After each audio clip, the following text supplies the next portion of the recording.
Perkenalkan, nama saya Marcos Deuru. Sekarang saya akan mempresentasikan analisis tentang organisasi regional dan global.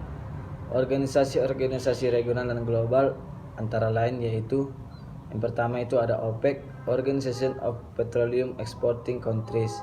Yang kedua itu ada NAFTA, North America Free Trade Agreement. Yang ketiga itu ada APEC, Asia Pacific Economic Cooperation. Yang keempat itu ada WTO, World Trade Organization. Yang kelima itu ada AFTA, ASEAN Free Trade Area. Dan yang keenam itu ada MMA, Masyarakat Ekonomi Eropa. Di antara beberapa organisasi tersebut hanya terdapat satu organisasi ekonomi global, yaitu WTO. Sisanya merupakan organisasi ekonomi regional atau kawasan. Hal mendasar bagi semua organisasi ekonomi itu adalah pemberlakuan perdagangan bebas atau pasar bebas di antara negara-negara anggotanya. Pasar bebas memungkinkan produk dari dalam negeri mengalir ke pasar internasional secara kompetitif.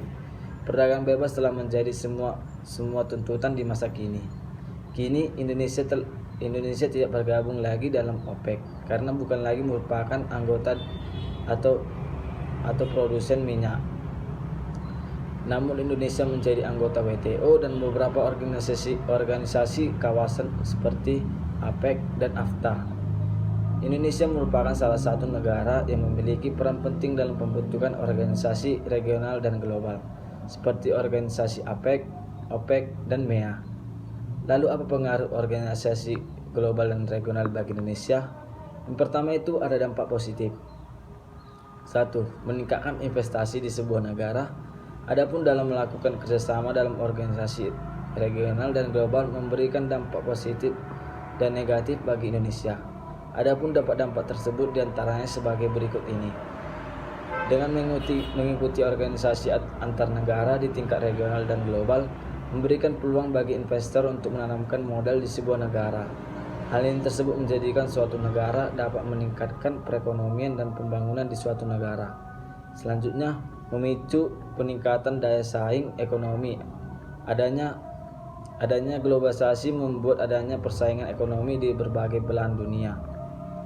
Dengan melakukan kerjasama dengan organisasi regional dan global, dapat menciptakan persaingan ekonomi yang sehat sesuai dengan tujuan dan kesepakatan yang disetujui.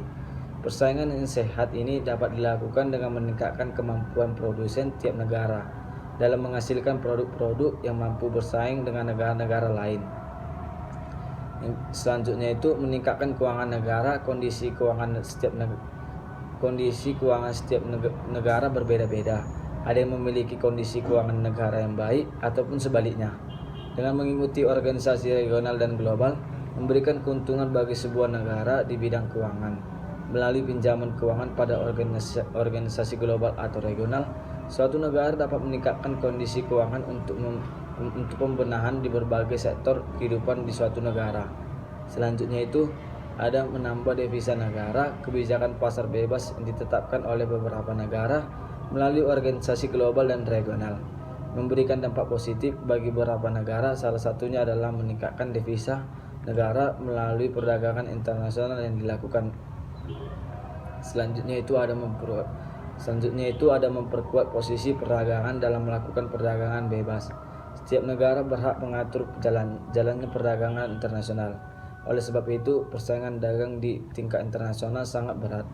Untuk itu perlu adanya kerjasama ekonomi, sehingga dalam kerjasama tersebut perlu dibuat aturan perdagangan yang menguntungkan negara-negara anggotanya. Yang kedua itu ada dampak negatif. Intervensi asing terhadap kebijakan ekonomi. Jika ketergantungan terhadap negara lain melalui bantuan yang diberikan, maka negara lain berpeluang melakukan intervensi terhadap negara dalam pengambilan kebijakan yang dilakukan oleh pemerintah. Selanjutnya itu mendorong masyarakat hidup konsumtif.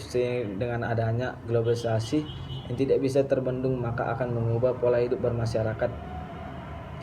Jika tidak bisa menyaring dengan baik, maka akan berdampak buruk bagi masyarakat. Salah satu yang paling menonjol adalah masuknya barang impor ke dalam negeri, sehingga mendorong masyarakat untuk mencoba dan memakai produk-produk impor. Hal ini akan mendorong munculnya pola hidup konsumtif di masyarakat. Sekian dari saya ucapkan terima kasih.